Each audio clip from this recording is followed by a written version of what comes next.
తంగల్పల్లి మండలం ఇంద్రమ్మ కాలనీలో నేత కార్మికుడు మల్లేశం చనిపోవడం జరిగింది. మరి అట్నే సిరిసిల్ల పద్మనగర్లో అడిసల సాయి చనిపోవడం జరిగింది. మరి ఇద్దరి శవాలను రాజకీయం చేస్తూ గత ప్రభుత్వాలు బీజేపీ బీఆర్ఎస్ రెండు ప్రభుత్వాలు కూడా ప్రభుత్వ హత్యలే అనడం నిజంగా కేటీఆర్కి సిగ్గుండాలి. 10 సంవత్సరాలు మంత్రి ఉన్నావు, తెలంగాణ వచ్చినాక అందరం మంచిగా బతుకుతాం అన్నావు, మంచిగా బతుకుతాను బతుకమ్మ సీరియల్ పెట్టినావు. మరి బతుకమ్మ సీరియల్ పని ఎన్ని రోజులు వచ్చింది? 4 నెలలు పని దొరికింది, 8 నెలలు అక్కడే ఉన్నారు. మరి 8 నెలలు ఏమైనా సాగినవా, ఏమైనా ఇచ్చినవా? మరి ఆనాడు తెలియదా? ఆనాడు కాటన్ పరిశ్రమ బంద్ చేయించినావు, పాలిస్టర్ బంద్ చేయించినావు, వేరే సీరియల్ కట్టుకుందరప్పుడు సీరియల్ బంద్ చేయించినావు. ప్రతిదీ బంద్ చేయించి ఓన్లీ ప్రభుత్వం ఇచ్చే బతుకమ్మ సీరియల్ ఆర్డరే చేయాలని భీములు పోసి ఆనాడు నువ్వు ఛార్జర్ బంద్ చేయించి వాళ్ళ పొట్ట మీద కొట్టింది నువ్వు కాదా అని అడుగుతా ఉన్నా. మరి ఆనాడు నుంచి నేటి వరకు మరి ఏ ప్రభుత్వం వచ్చినా మరి వీళ్ళకు నిజంగానే ఉపాధి దొరకాలని ఉద్దేశం ఉన్నట్టయితే నీ ప్రభుత్వం ఎందుకు దాని మీద జీవో తీసుకురాలేదు? ఎందుకు ఈరోజు మరి బతుకమ్మ చీరలు లేకుండా పోయినాయి? మరి వేరే రాష్ట్రాలలో ఈరోజు ఏ ప్రభుత్వం వచ్చినా, మరి తమిళనాడులో ఏ ప్రభుత్వం వచ్చినా సీరే పంచే వాళ్ళు ఖచ్చితంగా ఏ ప్రభుత్వం వచ్చినా ప్రభుత్వం నడిపే విధంగా అక్కడ జీవో తీసుకున్నారు. మరి ఇక్కడ నువ్వు ఎందుకు తీసుకోలే? ఏదన్నాడు 3-4 నెలలు ప్రభుత్వం వచ్చింది. మరి మీరు ఏది చేసినా కూడా ఈ ప్రభుత్వం టీఆర్ఎస్ ప్రభుత్వం ఏది చేసినా అన్యాయం అయింది. మొన్న కూడా ఎక్కడ నా పుట్టుకనే ఇప్పుడు ఈ రోజుకు 40 సంవత్సరాలు దాటిపోయినా ఒక్క కాడ కూడా వాన కొట్టి నీళ్ళు వస్తే ఏదైనా కూలిపోయింది, కానీ గాలికి కూడా బ్రిడ్జి కూలిపోతుందా? అట్లా మీరు కట్టి సిరిసిల్ల కాడ కూడా మీరు సీరియల్ని గట్టి చేసారు. మీ మందం దులుపుకొని పేరు వాళ్ళకి అప్పులు అట్టే పెట్టారు. 300 కోట్లు అప్పులు పెట్టి ఈరోజు ఖజానా కాల్ చేస్తుంది, వీళ్ళకి పైసలు చెప్పొచ్చుది, వాళ్ళు అత్తూరాన పడుతుంది, ప్రభుత్వం చంపిందన పడుతుంది. మీరుండగా ఇక్కడ స్థానిక మీరు శాసనసభ్యులు మీరు ఏ చర్య తీసుకున్నారు? వీళ్ళ గురించి ఎప్పుడు మీరు అసెంబ్లీలో మాట్లాడారు, ఎప్పుడు ధర్నా చేస్తారు, ఎప్పుడు రాష్ట్రరోప చేస్తారు? ఎన్నడన్నా మీరు వీళ్ళ గురించి అసెంబ్లీలో మాట్లాడిరా? ఏది మాట్లాడవు? ఇక్కడికి వచ్చి శివరాజకీయాలు చేస్తున్నావు. ఇది రాజకీయాలు చేస్తూ బంద్ చేయండి. మీ అయ్యే కొడుకులు ఇద్దరు అంతే. తెలంగాణ వచ్చేదాకనో తెలంగాణ వచ్చినాక అందరూ బాగుపడతామను అందరూ ఎన్నో పిచ్చోళ్ళని చేస్తారు, మీ కుటుంబం బాగుపడేది. ఈరోజు నిక్కర్ కేసులో మీ చెల్లె చెప్పుకున్నది అది మాట్లాడు. ఇక్కడికి వచ్చి మా దగ్గర శివరాజకీయాలు చేస్తున్నావు, శివరాజకీయాలు చేస్తూ బంద్ చేయి. అన్నం పెట్టుకుని నేర్చుకో, పని కలిపి నువ్వు ఎమ్మెల్యే కాదా? స్థానిక ఎమ్మెల్యే మమ్మల్ని టూర్ తీసుకపో, ఇక్కడ కులాలు ఇక్కడ పద్మశాలను తీసుకపో, వేరే రాష్ట్రాలలో ఇట్టుందని పని చూపి పని నేర్పు. నువ్వు అర్థం అడ్డుకుంటున్నావా? ప్రభుత్వం అడ్డుకుంటుందా? రేవంత్ రెడ్డి అడ్డుకుంటుందా? నువ్వు స్థానిక శాసనసభ్యులు నీకు తెలియదా? నీకు బాధ్యత లేదా? నీకు మేము ఓటు వేయలేదా? మా ఓట్లతో గెలిచినావు, చచ్చిపోయిన కలిసి శివరాజకీయాలు చేస్తున్నావు, 50,000 ఇస్తున్నావు.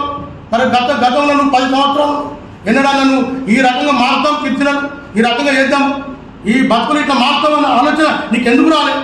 మరి ఇవాళ బతుకమ్మ చీరలు బంద్ అయినాయి, మీరు చీరలు ఇస్తే బతుకుతారని. చీరలు ఎన్ని రోజులు పని ఇస్తుంది? చీరలు ఇచ్చే పని 4 నెలలు. ఆ 4 నెలలతో బతుకుడు కదా ఎవరైనా. ఎందుకంటే నీ వస్తు ధర పెరిగింది, రెట్టంతలైంది.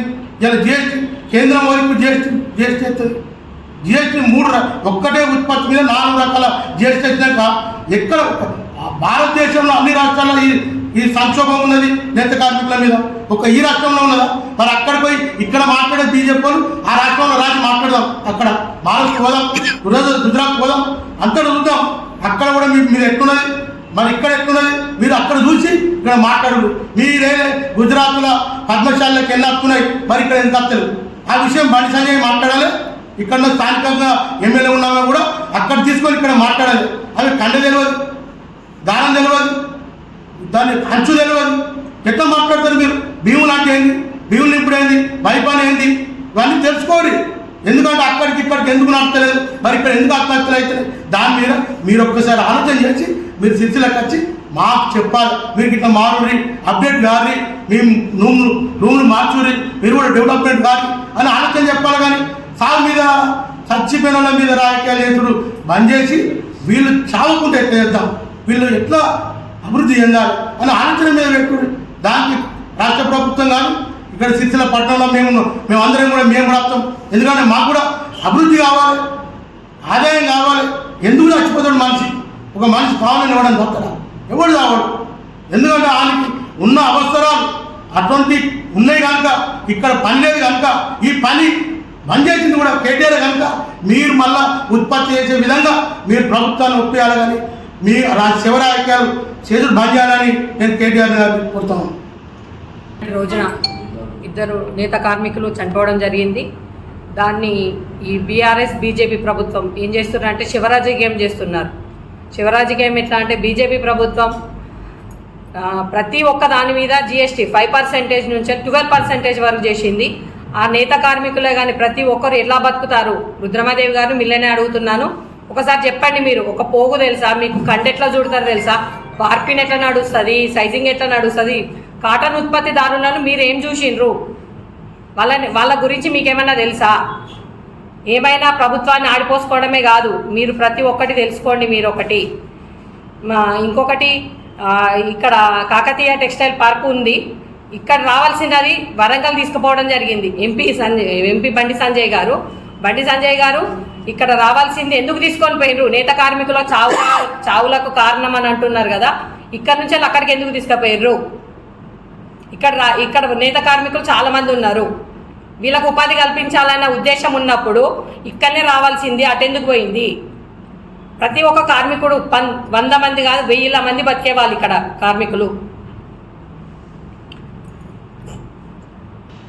ఎంపీ బండి సంజయ్ గారు కేంద్రం నుంచి వెళ్ళి మన నేత కార్మికులకు ఎన్ని నిధులు తీసుకొచ్చారు? మీరు ఏమేం పనులు చేసారు? ఫస్ట్ ఆఫ్ ఆల్ నేత కార్మికులకు నిన్నటి రోజు సిరిసిల్ల పట్టణానికి చెందిన పద్మనగర్కి చెందిన అడిచెల్ల సాయి అని ఒక మార్పింగ్ కార్మికుడు, అదేవిధంగా తంగళ్ళపల్లి మండలానికి చెందిన మల్లేశం గారు ఆత్మహత్య చేసుకోవడం జరిగింది. ఈ 2 ఆత్మహత్యల్ని ప్రభుత్వం చేస్తున్న హత్యలుగా మన ప్రత్యర్థి పార్టీలైన ప్రతిపక్ష పార్టీలైన బీజేపీ కావచ్చు, లేకుంటే బీఆర్ఎస్ పార్టీ నాయకులు కావచ్చు, నిన్నటి రోజు ఈ శివాల దగ్గరికి వచ్చి శివరాజకీయం చేస్తూ వాళ్ళు మాట్లాడుతున్న అంశాలు ఏంటంటే ఈ నేత కార్మికుల చావులకు కారణం ఇప్పుడున్న ప్రభుత్వం అని చెప్తారు. ఇలాంటి అంశాలు గతంలో బీఆర్ఎస్ పార్టీ నాయకులు కానీ బీజేపీ పార్టీ నాయకులు కానీ ఎన్నోసార్లు ఇలాంటి విమర్శలు చేస్తున్నాయి. ఈ 4 నెలలు విమర్శలు చేసిన క్రమంలో మేము ఎన్నోసార్లు ఈ విషయాన్ని మేము చెప్పినాం కూడా గతంలో కూడా. ఈ ఆత్మహత్యలకు కారణం ఏమంటారు? ప్రభుత్వం ఉపాధి కల్పిస్తలేదు, లేకుంటే బకాయిలు చెల్లిస్తలేదు. మీరు అసలు నైతిక హక్కు లేని గతంలో కూడా మీకు చెప్పినాం మేము. ఎందుకంటే మీకు ఈ విషయాల్ని అడిగే హక్కు మీకు కోల్పోయారు. ఎందుకు? బీజేపీ వాళ్ళది సెంట్రల్లో ప్రభుత్వం ఉంది. వాళ్ళు ఇదే నేత పరిశ్రమ మీద GST 5% నుంచి 12% వేసినప్పుడు ఇక్కడున్న బీజేపీ నాయకులు కానీ లేకుండే మన ఎంపీ గారు కానీ ఏమాత్రం ఈ పరిశ్రమ నుంచి పట్టించుకోకుండా నిజానికి సెంట్రల్ నుంచి రావాల్సిన నిధులు కానీ లేకుంటే సెంట్రల్ నుంచి టెక్స్టైల్కు ఏమైనా రావాల్సిన అంటే ఇప్పటివరకు కూడా వారు సిరిసిల్లకు వచ్చి వారి పర్యటన చేసి ఏ విధమైన సెంట్రల్ నుంచి రావాల్సిన ఏ విధంగా కూడా ఇంతవరకు ఏ ప్రయత్నం కూడా చేయలేదు బండి సంజయ్ గారు ఎంపీగా ఉండి. మరి బీజేపీ నుంచి వచ్చిందేం లేదు. బీఆర్ఎస్ వాళ్ళు గతంలో ఉండి మొన్నటి వరకు ప్రభుత్వాలు నడిపి ఇదే బతుకమ్మ చీర ఆర్డర్లు ఇచ్చి 300 కోట్ల రూపాయల పెండింగ్ బకాయిలు పెట్టి పోయిన ప్రభుత్వం. మన నాయకుడు ఇప్పటివరకు మన శాసనసభ్యులు కేటీఆర్ గారికి అని తెలుసు. మరి బకాయిలు ఎందుకు పెట్టినో ఇప్పటివరకు ఆ కారణానికి ఏదైతే కారణం ఉందో ఇవ్వని కారణం ఏదని ఇప్పటివరకు కూడా చెప్పట్లేదు. వాళ్ళు చెప్పకపోగా ఏమంటారు? కాంగ్రెస్ ప్రభుత్వమే బకాయిలు చెల్లిస్తలేదు అంటారు. అరే చెల్లించకపోవడానికి కారణం ఏందో ఎందుకు చెప్పరు? మీరు ఖజానా ఖాళీ చేసిపోయింది మీరు కాబట్టి చెప్పరు. అక్కడ లేవని మీకు తెలుసు, వీళ్ళు ఎట్లా ఇస్తారో చూద్దాం. కానీ అయినప్పటికీ కాంగ్రెస్ ప్రభుత్వం చాలా ధీమాగా ఉంది, మన నేత కార్మికులకు అండగా ఉంటుంది. రాబోయే కాలంలో 365 రోజులు నేత కార్మికులకు పని కల్పించే దిశగా కార్యాచరణ రూపొందిస్తూ ఆ కార్యక్రమం జరుగుతూ ఉంది. రాబోయే కాలంలో సిరిసిల్ల నేత పరిశ్రమకు మంచి రోజులు రానున్నాయి. ఇవాళ మీరు చేసిన ఫలితమే, బకాయిలు పెట్టిన కారణంగానే ఇవాళ పరిశ్రమ కుంటుపడిపోయింది. పరిశ్రమ ఇప్పటికిప్పుడు 4 నెలల కొత్తగా మారేది ఏం లేదు. దాని మీద పరిశీలన జరుగుతూ ఉంది. తప్పకుండా రాబోయే రోజుల్లో కాంగ్రెస్ పార్టీ సిరిసిల్ల నేత పరిశ్రమ అండంగా ఉంటుంది. ఈ విషయాన్ని మన నాయకులు ఎవరైతే టీఆర్ఎస్ పార్టీ నాయకులు కానీ లేకపోతే బీజేపీ నాయకులు కానీ మరొకసారి గ్రహించాలి. అనవసరపు మీరు ఒకవేళ మీకు ఎన్నికలు వస్తే లోక్సభ ఎన్నికలు దృష్టిలో పెట్టుకొని రాజకీయం ఓట్ల కోసం రాజకీయం చేయాలనుకుంటే అంశాలు వేరే తీసుకోండి అని గతంలో కూడా మీకు చెప్పడం జరిగింది.